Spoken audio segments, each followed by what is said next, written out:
मोदी और अमित शाह का डर अब ममता बनर्जी में साफ दिखने लगा है। ममता बनर्जी चुनाव से पहले अब ऐसे ऐसे बयान दे रही हैं, ऐसी ऐसी बातें कर रही हैं जो साफ तौर पर दिखा रहा है कि उनको यह महसूस हो रहा है कि उनकी कुर्सी जो है वो खतरे में है और बौखलाहट में ममता बनर्जी अब कुछ भी बोल रही हैं। उन्होंने क्या क्या कहा है विस्तार से आपको इस खबर में बताऊंगा। नमस्कार, मैं हूं वैभव दीक्षित। सबसे पहले आप ममता बनर्जी की वो बौखलाहट देखिए, कैसे वो बौखला गई हैं अमित शाह और मोदी की रणनीति से, क्योंकि जिस तरीके का परफॉर्मेंस इन दोनों नेताओं की बदौलत जो है भाजपा कर रही है वो किसी से छिपा नहीं है। हरियाणा, महाराष्ट्र, दिल्ली लगातार बेहतरीन प्रदर्शन कर रही है और 2026 में अब चुनाव होना है पश्चिम बंगाल में, तो उससे पहले वो डर देखिए, वो बौखलाहट देखिए ममता बनर्जी की। ममता बनर्जी क्या कह रही है? ममता बनर्जी ने कहा कि बीजेपी पर वोटर लिस्ट में हेरफेर का उन्होंने आरोप लगा दिया है, यानी कि उन्होंने कहा कि जो वोटर लिस्ट है इसमें बीजेपी ने ऊपर नीचे कर दिया है। ये कब अमूमन आपको देखने को मिलता है? जब आपको अपनी कुर्सी जाने का डर हो, जब आप अपने आप को कमजोर देखने लगे, आप अपने आप को कमजोर मानने लगे, तब ऐसे बयान आते हैं। मामला ये नहीं रुकता। आगे क्या कहती है? कहती चाहे जो कर ले लेकिन हम उन्हें इस बार भी चुनाव जीतने नहीं देंगे। ये पॉइंटर देखिए, इस तरीके के बयान जब आप लगातार एक लंबे समय से आप जो है सत्ता में है, उसके बाद आप इस तरीके की बातें कर रहे हैं, वो भी मेन पार्टी होने के बावजूद इस तरीके की बातें, तो ये बातें जो हैं वो बौखलाहट के रूप में अब ममता बनर्जी में दिख रही है। इसके पीछे के कारण भी आप समझिए। देखिए, अगर हम बात करें पश्चिम बंगाल में भारतीय जनता पार्टी की, तो भाई इतने समय मजबूती है। अब आप सोचेंगे कि ये मैं कह क्यों रहा हूं, पहले आप ये आंकड़े देखिए।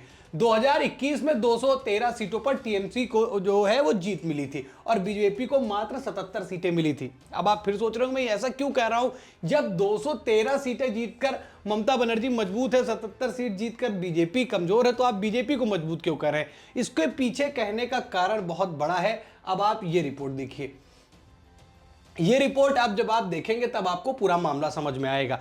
ये बात है आज से लगभग 10 साल पहले की मान सकते हैं, 9 साल पहले की मान सकते हैं, जब बीजेपी को 3 सीटें मिली थी और ममता बनर्जी की पार्टी को 211 सीटें मिली थी। यानी 3 सीट से अगर आप जो है 77 सीटों पर पहुंचते हैं, तो यानी आपकी मौजूदगी की गवाही चीख चीख कर जनता दे रही है, उसके वोट्स दे रहे हैं, ये सीटें दे रही है। या बीजेपी की मजबूती पश्चिम बंगाल में दिन पर दिन कैसे बढ़ती जा रही है, इसके पीछे के कारण भी समझिए।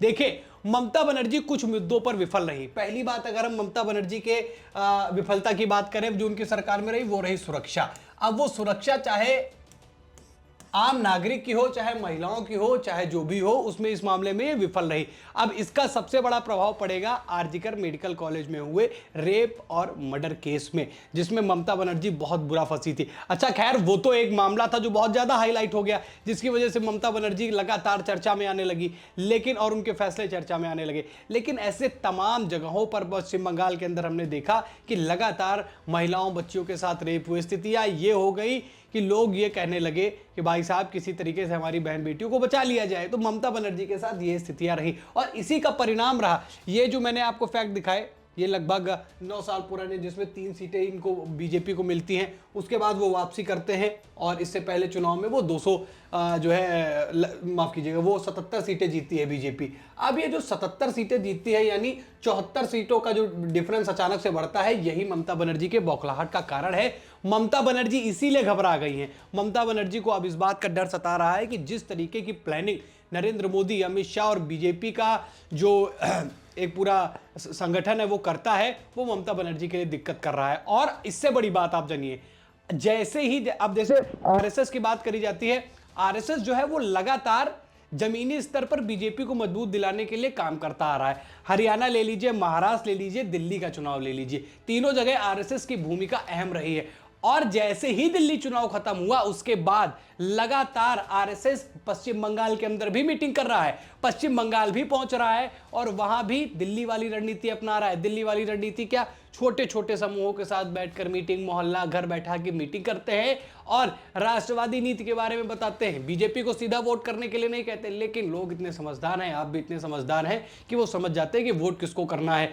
तो जो ममता बनर्जी की बौखलाहट है कि कभी लिस्ट में हेरफेर या फिर सारी चीजें, वो कहीं ना कहीं अब देखने को मिल रही है। अगर हम और ममता बनर्जी की विफलताओं के बारे में बात करें, खासतौर पर इनसे हिंदुओं का एक वर्ग नाराज रहता है। और जिस तरीके के पत्थरबाजी के मामले निकल कर आते हैं, अभी विश्वकर्मा पूजा को लेकर भी एक नया बवाल चल रहा है, तो ममता बनर्जी उस मामले में भी थोड़ा सा घिर जाती है। महाकुंभ को लेकर भी एक विवादित बयान दिया है। सुरक्षा मैंने आपको बता ही दिया। डेवलपमेंट के मामले में भी कहीं ना कहीं वो पीछे रह गई हैं। यानी लगातार जो जमीन से उठकर एक स्टार बनी, एक पश्चिम बंगाल की बड़ी मुख्यमंत्री के तौर पर ममता बनर्जी उभर कर आई, वो उनके लिए दिक्कत का जो है सबब बन रही है। साथ ही साथ आपसी कलह का एक उदाहरण आप ले सकते हैं उत्तर प्रदेश से, जहां अखिलेश यादव के साथ हमने देखा था कि जब उनके चाचा शिवपाल यादव उनसे अलग होते हैं तो भाई साहब सीटों का अंतर कहां से कहां पहुंच जाता है, ये शायद मुझे बताने की जरूरत नहीं है। 47 या 49 सीटें मिली थी जब समाजवादी पार्टी के परिवार में टूट हो गई थी। अब वही टूट जो है, वही जो बिखराव है,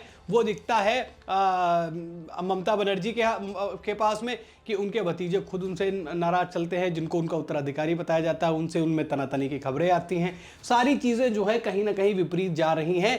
इसीलिए ममता बनर्जी को अब डर सता रहा है। और बीजेपी का टारगेट भी दोस्तों मान लीजिए 2026 में पश्चिम बंगाल से शायद बड़ा नहीं होगा, क्योंकि पश्चिम बंगाल में अगर विधानसभा चुनाव बीजेपी जीत जाती है तो आने वाले लोकसभा चुनावों में भी उसके लिए यह मामला बहुत फायदेमंद होने वाला है। देखिए, अगर बात करें ममता बनर्जी की और ममता बनर्जी की पार्टी की, तो देश के अंदर चौथी सबसे बड़ी पार्टी है।